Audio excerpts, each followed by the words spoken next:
at Hawaii Law College. Another throwback, right? Hawaii Law.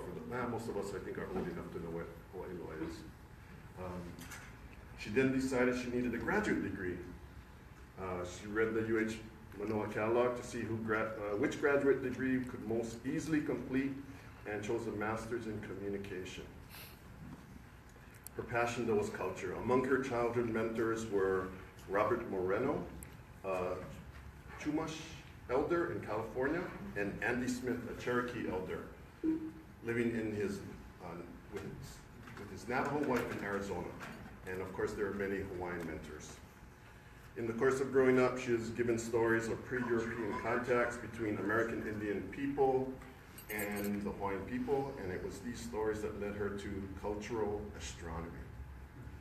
She began researching Hawaii's pre-contact astronomy more than 20 years ago. 12 years ago, she began researching astronomy at Kukaniloko, and realized that Kukaniloko's astronomical knowledge was far deeper and more vast than anything reported in the literature. In order to qualify her research, she decided she should enroll at one of only 2 graduate programs offered in the world that offered a graduate degree in cultural astronomy. She completed her master's in cultural astronomy at the University of Wales, Trinity, St. David in 2004. So pleased to announce Martha Noyes.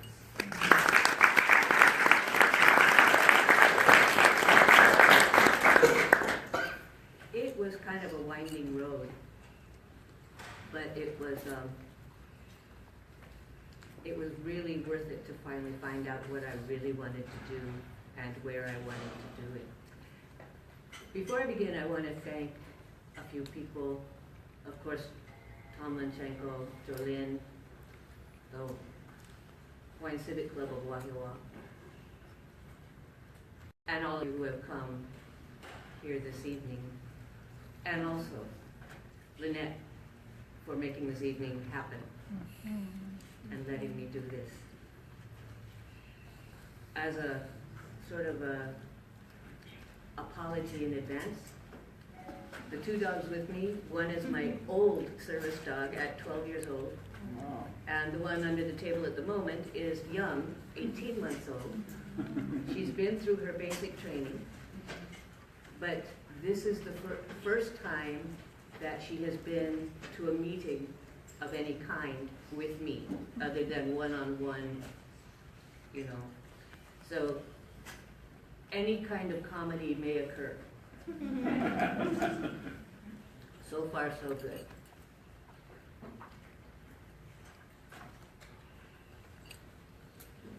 When I was first going out to Kukaniloko, I was on one occasion accompanied by an older man from Arizona who was very well versed in the cultural astronomies of the native populations of his area of the country.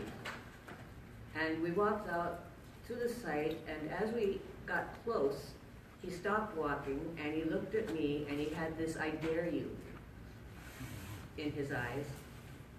And he said,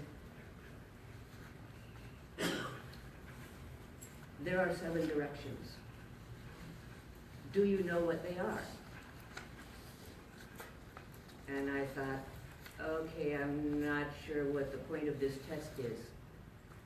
So I just kind of shrugged and we went about our business. But of course, that was stuck. 7 directions. What are they? Why is he asking? So I'm going to leave that with you as we get into this. As the introduction mentioned, I've been working at understanding or learning about Kukaniloko's astronomy for about 12 years now. Everyone in this room knows that it's the Piko of Oahu. And everyone in the room knows that it's a royal birthing site and one of only 2 in the islands. The Piko-ness of Kukaniloko is something that the astronomy amplifies, magnifies, expands.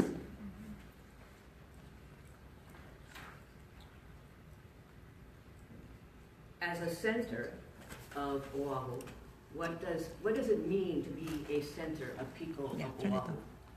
So Yeah. Put the back one on. Okay. is that good? I can read with less light if it's better. Okay, okay. So Fukui and Albert define pico as navel, umbilical cord, blood relative, genitals, the summit of a hill or mountain, the crest or crown of a head, the end of a rope, the border of a land, the center, and the center of a konane board, the place where a stem is attached to a leaf, and the bottom of a carrying net, and the thatch above a door. So that led me to think about the nature of a center, and what does it mean to be a center, to be a pico, to be all those things. This group of definitions come from a variety of dictionaries, and they kind of focus us on what a center might be. It's a midpoint. It's an axis around which everything revolves. It's the source of an influence, of an action, of a force. It's a place, person, or thing that is the most important for some activity or for a condition or quality. It is the source from which something originates. It is the core of a thing. And it's a point of mediation between opposites. So the center mediates between or among things, between male and female, between the sun and the stars, between and among stars, between Au and Po, between earth and sky. These are all part of Kukani Loko's astronomy. As the center of Oahu, the center doesn't need to be balanced. The center is the point at which things are in balance. But for there to be a center, there has to be, and that takes at least two things, either two objects or persons or places, or more than two, but no fewer than two. It could be a single thing like a pencil, and you have two ends. It still has to have two so that you can have a center on the pencil. For Kukani Loko, that has a number of ramifications. If you have two stars, there's a way that Kukani Loko is going to be the center between something about them. But often it's more than two things that are happening. So you have the sun, the star, a star, another star, and a place. Kukani Loko mediates that, brings them into a unity, through being a center. And that's a very significant, to me, in my experience of doing the research, part of Kukani Loko's meaning. It brings disparate, different qualities, entities, knowledges into a center.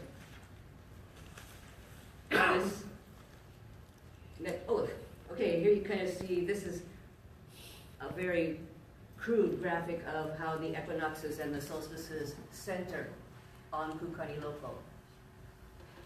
So, hey, excuse me. It's my classmate. Yeah. Today is the equinox. Yeah. Today is Wilhelm just arrived. Making an entrance. I should know. So this next graphic does the same thing for the island of Oahu, using the rises and the settings of stars. So you really get a feeling of how Kukani Loko is the center of Oahu. and how astronomy places Kukaniloko in the center. I mean, yes, the land does as well, but the stars, their rise, their set, define this center astronomically.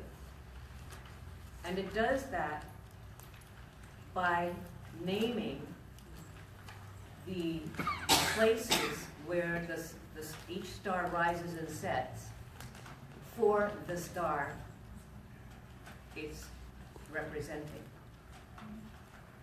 So the place names speak of the stars on both sides of the island, centered on Kukaniloko. So standing at Kukaniloko, if you look in the direction of Pollux or Castor or the Pleiades or any of them, there will be landscape markers that tell you which star is represented in that line. Any place, anywhere in the world can astronomically be a center. Wherever you are, you can draw lines like that. But not every place in the world has the landscape named for the stars. And that changes the function of Kukaniloko compared to other places. And as far as I know, there is no other place in the Hawaiian Islands that has that characteristic. And one of the things about that characteristic is that the names, with the exception of two place names called Makali, with those two exceptions, the places aren't named obviously for the stars. They're named poetically. And that takes some homework. That takes knowing a little bit about where the stars are, what the stars mean in the world generally. Like, for instance, the Pleiades are always about rain and dry, and the change between rainy seasons and dry seasons.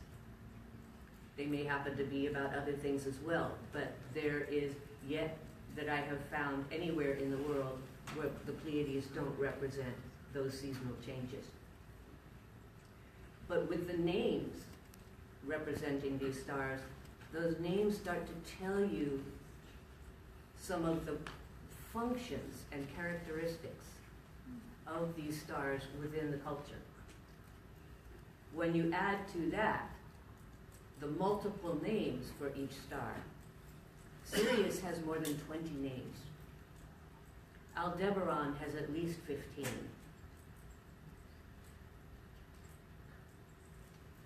I'm trying to think who has the fewest, and that would be the Square of Pegasus has 4, I think.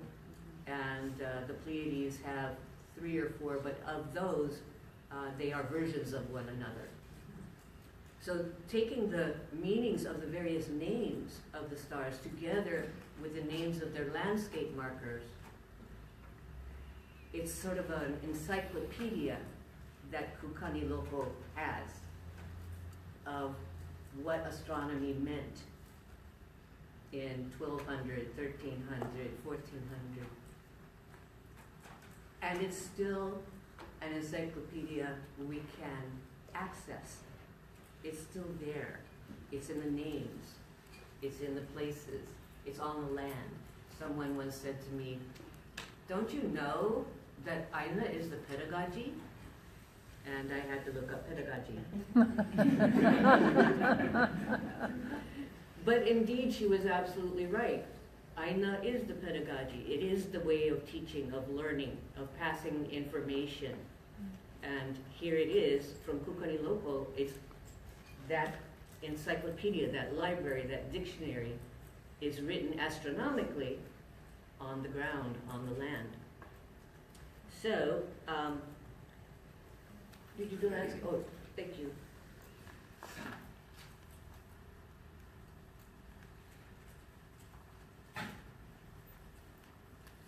What makes a place function as a center, besides the fact that it is geographically at a center? What makes something a center? So why was something, it's culturally a center, it's geographically a center, it's spiritually a center. It's, what does a center do?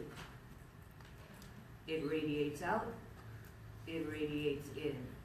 It disseminates out, it gathers in. It teaches. It holds.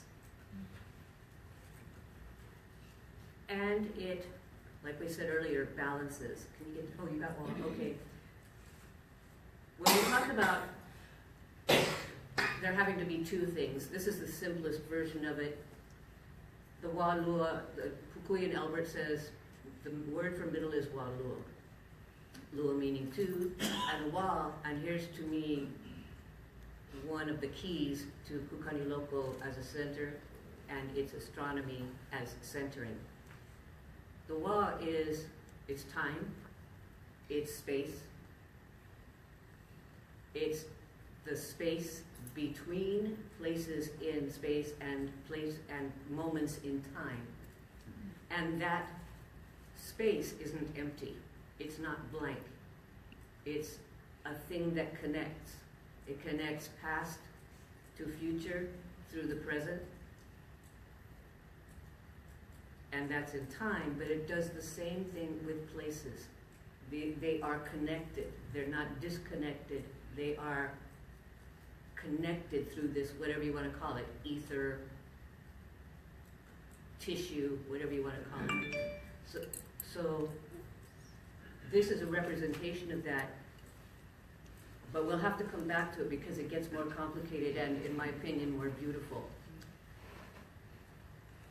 So, as a pico, as a center, Kukani Loco represents all of this geographical centeredness, metaphysical centeredness, spiritual centeredness, cosmogonic centeredness, astronomical and personal centeredness. Especially important at Kukani Loco is Kane, the sun, who is the source of wisdom, knowledge, insight, and intuition. Our bodies have 3 picos. We got one here at the Manava, we have one here at the pico, and we have one here at the Maile. So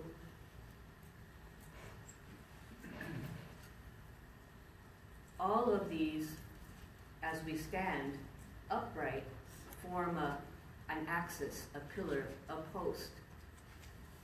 And at the zenith, the sun shines its rays onto our manava, and we have that direct connection to the sun immediately above us. The zenith. The zenith is when the sun is 90 degrees above. And that seems to happen every day around noon, but that's not a zenith, that's noon. A zenith is a specific time of the year.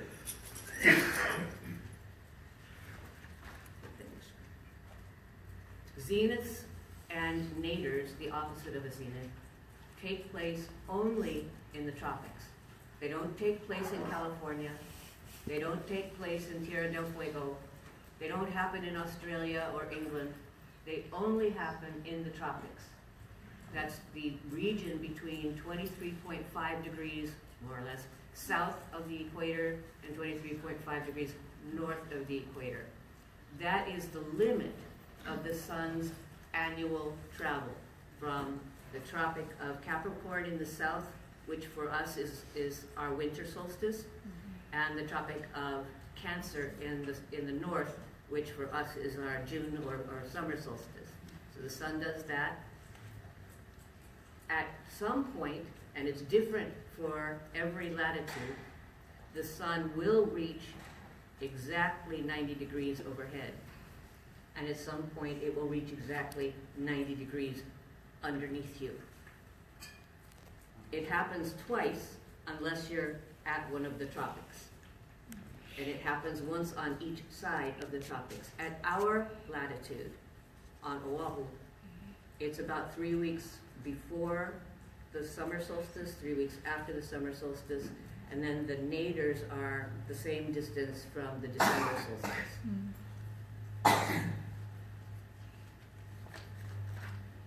This is the fact that we have these zeniths and naders sets us apart, or sets Hawaii apart in understanding the motion of the sun and its relationship to the stars, and to some of the mo'olelo that seem to be shared with other people in Polynesia. I have some wonderful colleagues in Aotearoa who are working hard at reviving their traditional astronomies.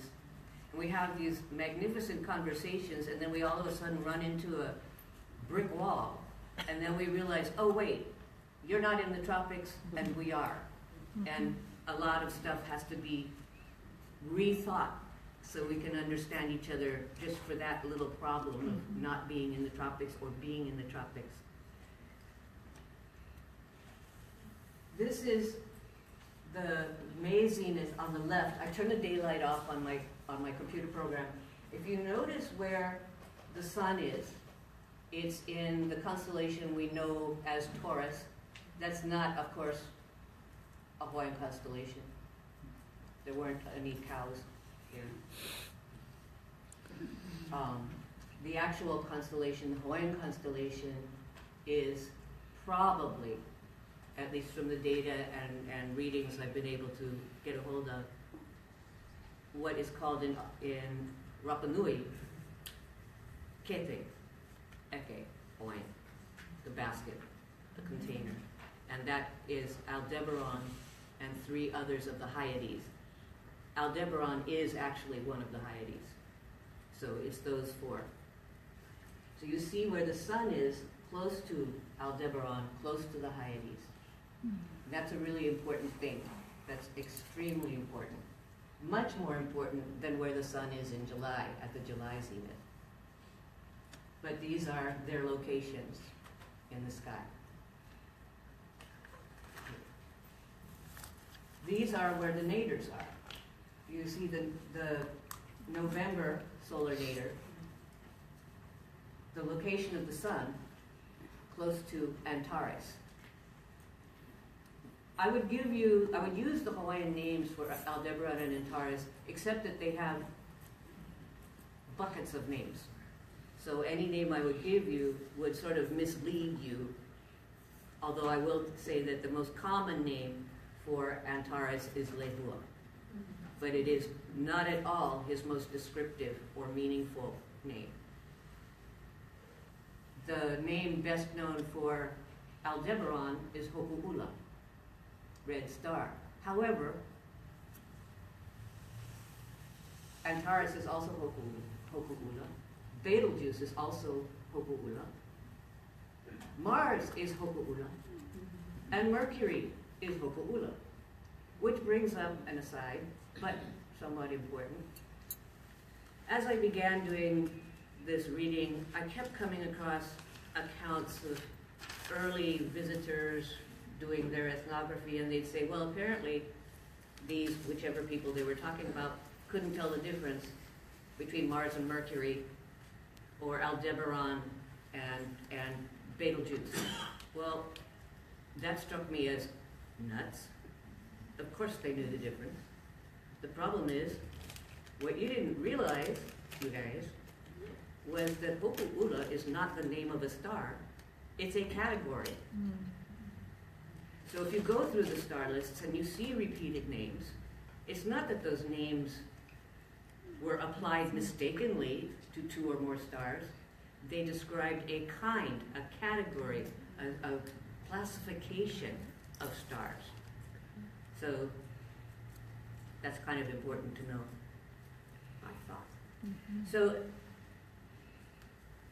next one, I think. I'll just, yeah.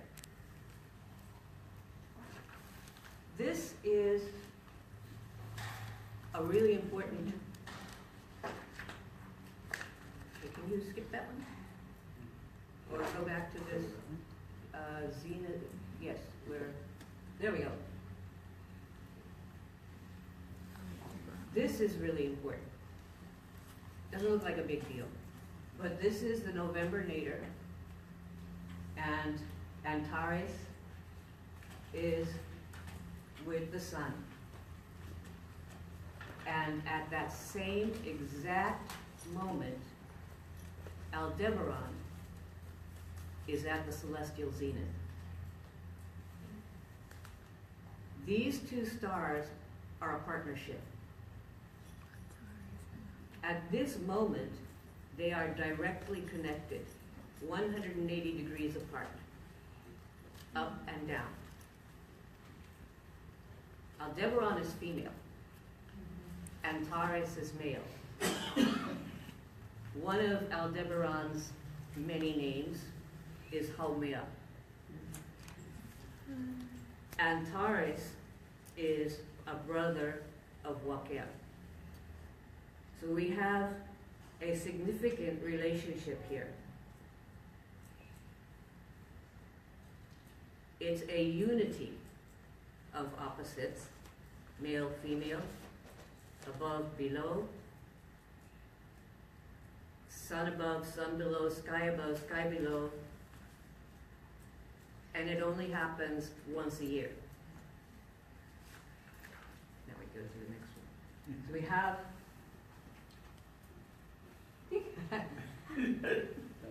yes, 90 degrees above, 90 degrees below. When I first understood this was real for Kukani Loco, I made the mistake of telling one of my instructors at my grad program, which I must say was the most radicalizing experience I have ever had in my life. The University of Wales Trinity St. David is full of very nice, very well-educated people who speak in funny languages. It sounds like English, but say strange words. But it is the most Eurocentric institution I have ever encountered. And I felt as though I might have just dropped in from another universe. So I would say nadir, and they say they couldn't have known that. And I would say, we didn't have a conversation yet. How did we get to it? They couldn't without a conversation. So it was an extraordinary 3 years of frustration, success, quietly fighting, yelling at my computer screen, and all of those things that happen under those circumstances. Okay, so this is important, that 90 degrees above and below. Now the next one. Here's where it gets really important. This is the November solar nadir with Antares 90 degrees below and Aldebaran 90 degrees above. We have the plane of the east of the Earth represented. The east sky is male. The west sky is female. At nadirs and zeniths, the sky is united. The male and female halves of the sky are united. They're a whole, which is why so many of the names for zenith, and there are a couple pages of names for zenith, have to do with thatching together, with joining, with gathering, with piercing, like as with a needle. And that's a very important moment. But it also does something else. Most of the time when we're thinking of direction, we're thinking left, right, east, west, north, south, over there, over here. We're living, at least verbally, in a two-dimensional universe. This changes that. This adds above and below. This adds a third dimension. And it pierces that juncture of east-west, north-south. It goes right through that center. But it does something else. Because for it to physically occur, it is dependent on time. there has to be a solar nadir and a specific solar nadir, specific time, not just day of the year, but time of the night. So now we have 1 dimension, 2 dimensions, 3 dimensions, and 4.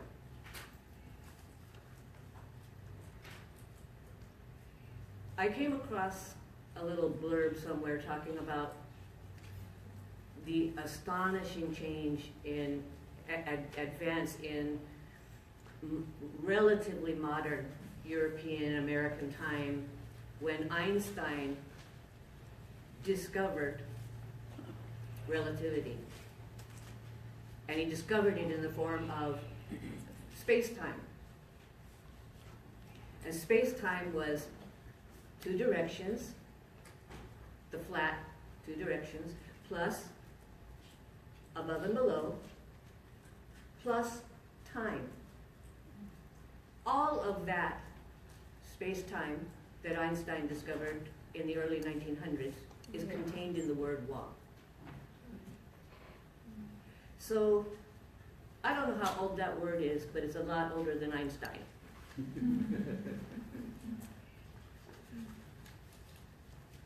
Immediately, to me, this puts the experience, the intellectual or visceral experience of Kukani Loco into a different frame of reference. It's not just a place, although it's a place. It's a place of things that are profound enough that there are often not really words conveniently available to speak of the knowledge that's there. I'm sure some of you have known people who were so knowledge-filled that just sitting by them felt like you had gotten some knowledge, right? Well, that's Kukani Loco to me. It has that capacity, that profundity, that depth. But it's even more than that, because now we're back to the simple parts of astronomy. Kukani Loco is between 2 mountain ranges. So it's not hard to imagine that mountain tops or valleys could be place markers for the rise or set of a star, right? It's custom made to do that already. But there's something special about Kukani Loco. From Kukani Loco, you can't see past the Ko'olaus over to the ocean, or past the Waianaes over to the ocean. You can't see that far. You can't see through the mountain. But there are places named for the stars that are impossible to be observed from Kukani Loco because they're on the ocean side of the mountain. However, they are exactly at the right location for that star's rise from the point of view of Kukani Loco, or that star's set from the point of view of Kukani Loco. I know that's impossible, but of course, there it is. Once again, in talking with one of my tutors, that's what my British instructors were called, they were all tutors. So I was speaking with my head tutor, and he said, that's not possible. And then he thought about it a while, and he said, wait, do you mean they knew celestial mechanics? And I'm not sure what that is. So after I looked it up, I got back to him and I said, yes, they knew celestial mechanics. Basically what that meant was the experts in sky and land were so well versed in the patterns of the sky, in the rhythms of the rises and sets of stars, and for that matter planets, that they knew without looking where a star was. They didn't need to climb on a mountaintop and watch. They had it that well understood. But there's something we need to understand too. which is that the exactitude that we expect today from our scientific instruments that are measuring things we don't actually care about was not necessary 1,000 years ago or even 500 years ago. If you were within a day or two of your target, that's fine. That's good enough. And if you were within a degree or 2 or 3 of where you were voyaging to, that was fine. You didn't have to have it all the way to the point 0001. So when an expert in archaeoastronomy, for instance, wants to argue that a mountaintop that is named for a star is 2 or 3 degrees off of the actual location of the riser set of that star, I'm like, yeah, and what were they going to do? Move the mountain? You use what you've got. So there. These are, well, there is me explaining the calendar name for Kepe, Hinaye Ale Ale. And this is the technical stuff, and if it's not interesting, it's there to prove that I can do it. So these place names have meanings. The numbers are azimuth. Azimuth is astronomy for compass bearing. It's an azimuth if it happens in the sky. It's a bearing if it happens on the ground. But you know, this is like academic huna. We have to give things a special name so that nobody but us will know. Okay, the next one. These are pairs of names. And actually, some of them are triples. And most of them are east-west from the point of view of Kukaniloko. Well, what does that mean? Why does that matter? Well, for one thing, it means they weren't naming things by accident. This wasn't happenstance. They didn't, you know, pick numbers out of hats. This had intention.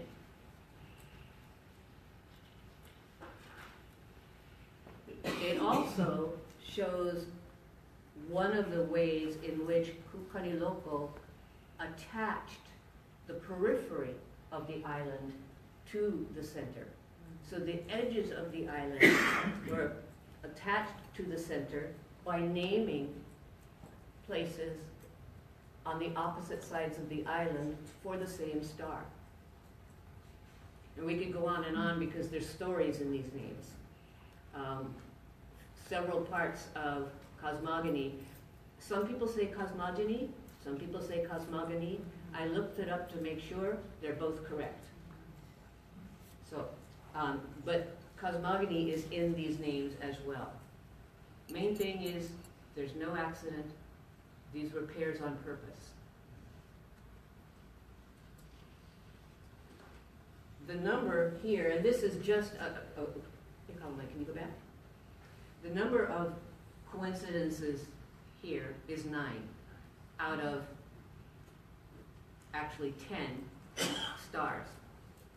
10 because 3 of the stars are used for more than 1 month name. So that's just not a coincidence. That's statistically not a coincidence.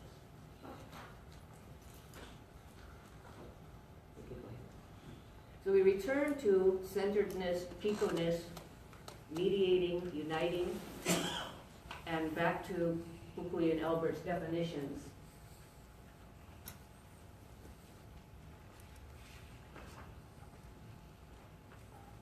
I don't think I need to go through all of these, but obviously enable, we know what enable is and what that has to do with our genealogy, forward and backward, past and future.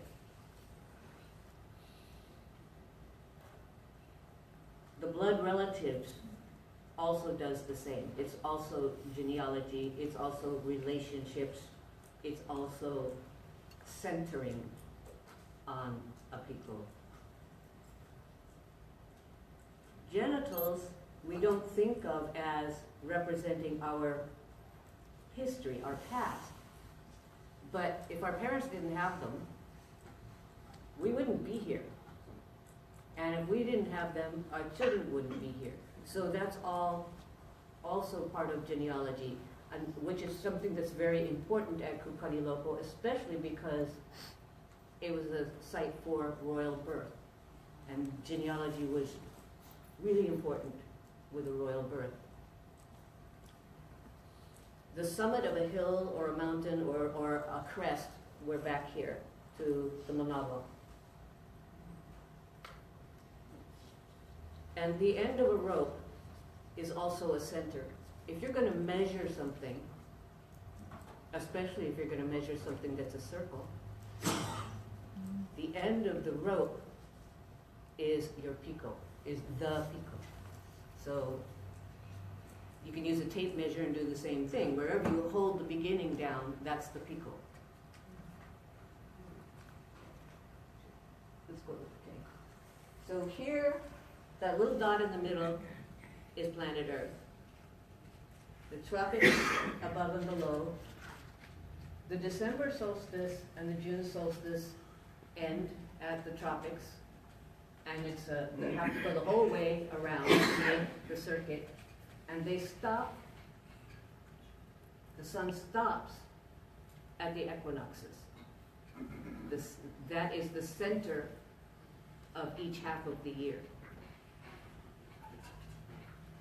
There are places on the landscape named for the solstices, but there are two special places, and I say that because of ways of understanding the names for the equinoxes and the stars that are associated with the equinoxes.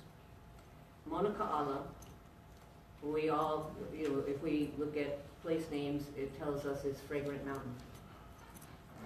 Okay, but it's also Ka'ala, which is the turning of the sun. Yeah. In the Western understanding, the sun does this in an oval or a circle. But at Kukaniloko, it does it in a diamond shape. It represents the diamond shape.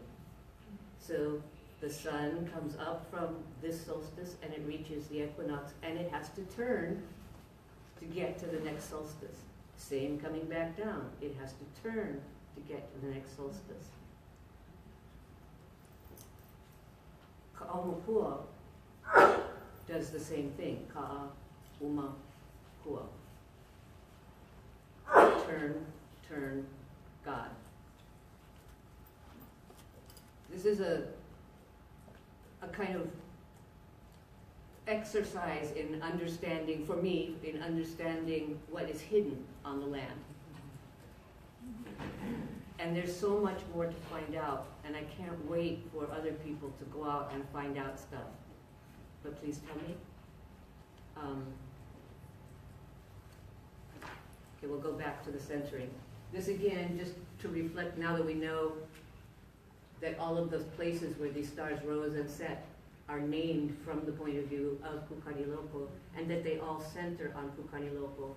And maybe someday, if I haven't bored you stiff with this presentation, we can do the other stars, some of the navigation stars, and some of the other stars like the Southern Cross and Hokupa'a, and their relationship to Kukaniloko, which is just as important. So at this point, I go back to, what are those 7 directions? What was that? What are the 7 directions? Any guesses? Above and below, center, and then the 4 directions. That's right. So in front, in back, to your right, to your left, above you, below you, and where you are. And where you are is the center. That is a mental model, and it's with you wherever you go. Anywhere on the planet, that model will go with you. And if you have understood that model astronomically from the point of view of Kukaniloko, You only need one star to find the center where you are. Your center, your personal center right then and right there. So that model can go to sea with you. Doesn't do very well on an airplane because you can't quite see enough. But it will go with you to California or Las Vegas. The mental models that Kukani Loco offers, and that's just one. There's the diamond. What does that mean? And that would take about an hour just for that diamond. There are multiple mental models represented at Kukani Loco that engage one's intellect and one's spirit, one's family, one's sense of history and continuity. Okay. In those lists from Fukui and Elbert, it talked about borders of land, of borders as one of the meanings.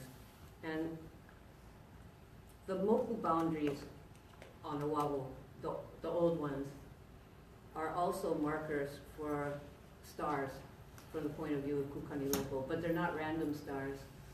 They're not necessarily even month stars. They're stars that signal a station of the sun. The sun has 8 stations in the tropics, only in the tropics. It has 2 solstices, 2 equinoxes, 2 naders, and 2 zeniths. So there are 8. Most of the rest of the world only deals with 4. Kiribati does 36. But that's another story that has to do with diamonds and stones. The place where stem is attached to a leaf is again a reference to genealogy, and it's sort of a double reference to genealogy because it makes us remember kalo and the parts of that plant and the story that tells us of human relationship to that plant and how that plant came to be. The bottom of the carrying net, the old folks who could no longer walk were carried, and babies who could not yet walk were carried. Aldebaran, who is Haumea, is also 1/4 of a basket or a net. She very much represents birth as Haumea, but she also represents death, especially in her name as Oma, where she has to do with war, where she was engaged in a war. But she also has to do with Po as not death, because a baby, before it's born, is where? In the Po of its mother's womb. When it's born, it enters the Ao of the living. So Haumea represents, or Aldebaran as Haumea represents that as well. The thatch above the door is the last part of a house to be put together. I apologize for this being fuzzy, but I could not get it any clearer. And the building of the house represents the construction of the sky, the structure of the sky.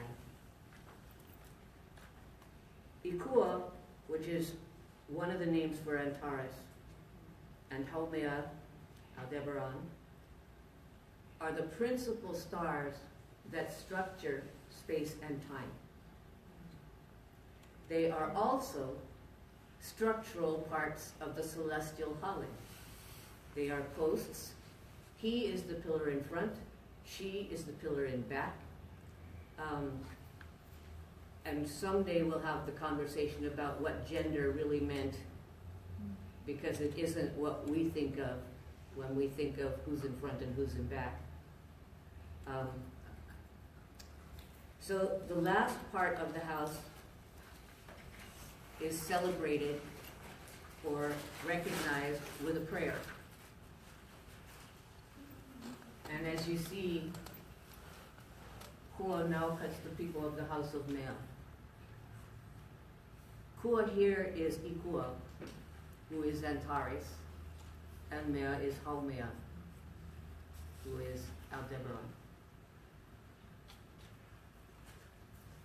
And for those of you who are busily taking notes, if you want, I will email you this script, so so it won't hurt so much. And you'll also see what I left out. So now we're going to look at Aldebaran and Antares. We'll start with Aldebaran. See some of her names and their definitions. Doing this defining of names, this interpretation of names, requires some knowledge of astronomy for it to, because the names can be interpreted a bazillion ways, or at least many. But what I was looking for were the astronomical contexts of the names, since really that's all I know is. So here we have, and again, if we someday have the wish, we can do a whole thing on the structure of time and space. It involves 2 planets and 4 stars. The landscape names that add to the meanings of the stars' names. And we repeat that for Antares.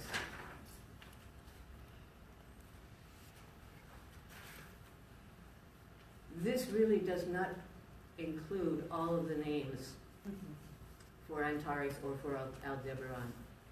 It's just an astonishing number of names, and their meanings mean so much when they are applied with the landscape markers from the point of view of Kukani Local. It's really, really, really a textbook. Okay, so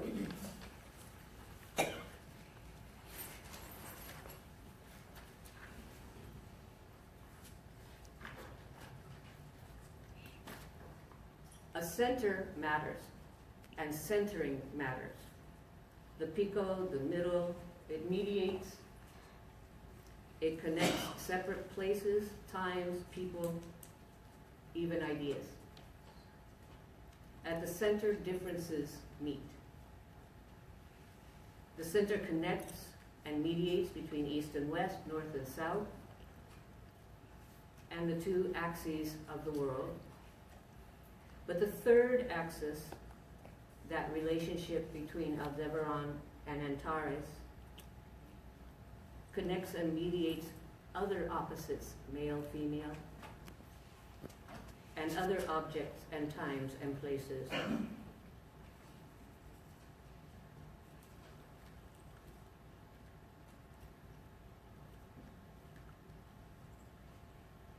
The center is a place of what? What would you call it? I guess mana?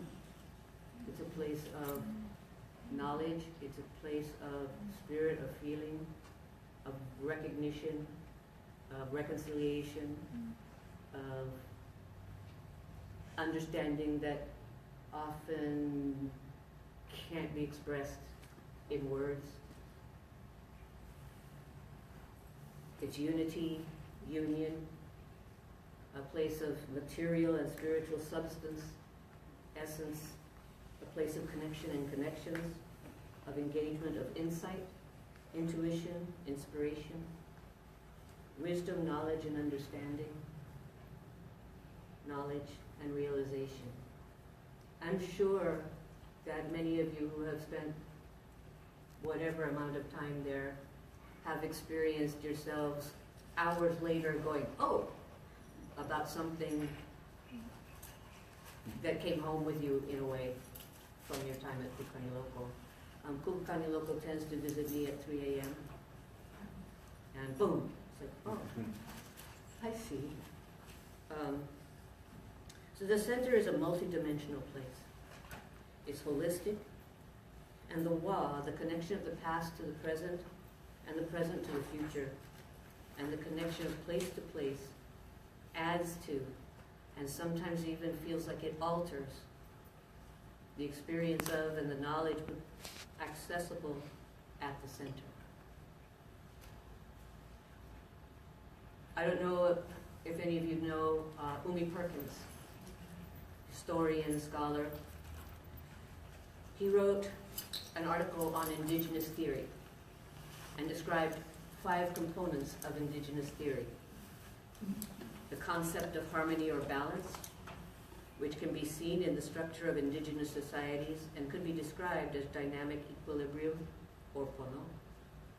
The importance of place and history, experience, practice, and process, the holistic and collective nature of indigeneity, the cyclical and genealogical nature of time represented by the spiral, or pono. Tongan scholars Tavita Kaili and Okositino Mahina have been working on what they refer to as the Tava theory of Polynesian space and time. That would be our Ka and Wa. Throughout oceanic cultures, the past is the time in front, and the future is the time in back. We see that replicated on the way an island is understood. The west of an island is the front. The east of an island is the back.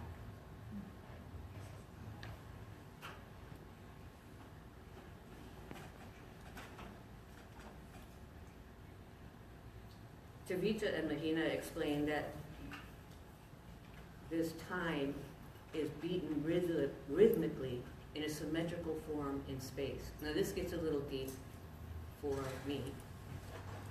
I try reading the papers and I usually have to go find Tavita and ask him what he meant. But their point is this symmetry produces harmony. Albert Rafidi, who is a spatial design expert from Samoa with a PhD from Aotearoa, said that in Samoan thought, architecture is related to performing a material manifestation of space towards the ancestors, marked by an opening, the law. This law, or co-openness, located at the center of everything, every sociality, structures, identity. So throughout Oceania, the sky is a house with main posts, a roof beam, support posts, roof purlins, a door, and so on. The names for Aldebaran and Antares show that they are the main posts of space-time. And they intersect and pierce the earth, and in our specific case, they pierce through the center of Oahu, which is Kukani Local. Rafidi wrote, light as knowledge and understanding is not something that comes to us from outside. Rather, it appears as a divine force emanating from a centrality. The meeting, mediation, connecting, and centering of stars and land and all that they represent, symbolize, and mean, including cosmogony, deity, Au and Po, Mana, birth and death, the structure of time and space, and socio-political relationships of the island of Oahu at Kukani Local centers Hawaiian metaphysics and meaning.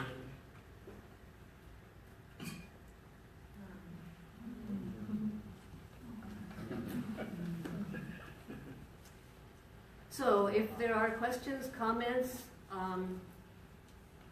please feel free. Yes? So the comment that you made about Albert Einstein discovering space-time. There's no, is there no study about like old European languages and how it is that they might have had their own words that, you know, that pointed at the concept of space-time and that relationship? I don't think there's been a great deal of interest in looking for metaphysics in old versions of existing languages. There's some of it that seems to be represented in Greek, but actually Greek was sort of the beginning of when it went wrong. There's a problem with writing. It confers a certain kind of specificity to language, and it diminishes the kauna, the no'ahuna, the poetic, the intended poetic multiple meanings of the words and phrases. I believe it was Plato who bemoaned the very existence of writing, saying it was going to destroy human memory. We were no longer going to have access to that wealth of knowledge that oral transmission has. So we have a dual problem in answering your question. I'm sure there are, if we did a deep search on the internet, we could find somebody who did that, and probably the easiest language to do that in would be English, because more work has been done on Old English than on most other European languages. But it's like that idea of how you're saying that knowledge has to be experienced, and if you're not experiencing like one-on-one in communication, like feeling and experiencing the transmission of language and all of that kauna that you're talking about, then yeah, it's hard to translate that onto paper. Yeah, it is, isn't it? Yes? So Hawaiians were sort of demeaned because we didn't have a written language. And so we tried to make sense out of context for today's children. But it really is consciousness that you keep mentioning, and perhaps our language was really sound. And I really think that a lot of the new quantum physics research and frequencies in particular are going to reconnect a lot of lost knowledge that still remains, but we need to rediscover and learn. So they just discovered a black star, and it's throwing scientists out of the water because for the first time space is faster than light. Yes. And I always wonder, when you look at Mauna Kea and their 18-story telescope, and you go to Kukaniloko and you have a bowl of water, or if you go to Kauai, where the ocean fills a place out and that becomes the magnifying, literally the telescope of our heavens. So we use similar lenses. I think what has been lost in science because of arrogance and stupidity is that we were very poetic in our descriptions and very metaphoric. So if you didn't understand the metaphor, which is a higher level of thinking than content or context, and specific to place and lineage, then of course you just keep quoting the anthropologists who interpreted it incorrectly. And Yes, so, and they came with their own cultural baggage from Europe, which made them blind to a lot. so we're actually kind of working on Kumulipo and the Tao. That the interface is so commonly similar that we hope that maybe this is another methodology of teaching our children physics. Yes. And I kind of think that in a couple more 100 years, science will catch up. I really don't care if they catch up. It's more important that we discover our own, epigenetics and knowledge. That's always been there. So I really am so thankful for helping us validate that the pathway we've selected is Pono. Oh, Thank you so much. Thank you. Anyone else? Please?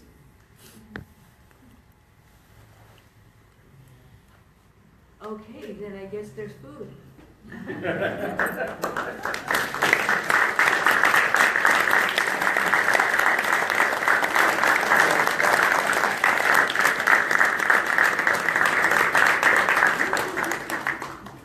You did it, girls. You did it. So if they want your notes, those that want notes, do you have a sign-up list or? I have business cards with me somewhere, and I'll hand them out, and you can email me. And if you email me and you don't hear from me within 48 hours, please remind me, because I'm getting old, and I forget stuff. And then sometimes I think what I'm doing is more important than what you want. So please help yourself to food, refreshments, whatever we have. I just want to thank Martha again for reinforcing the special place that we all live in, and just revalidating the brilliance of our kupuna and having that ability to name things as accurate as possible. So once again, thank you, Martha.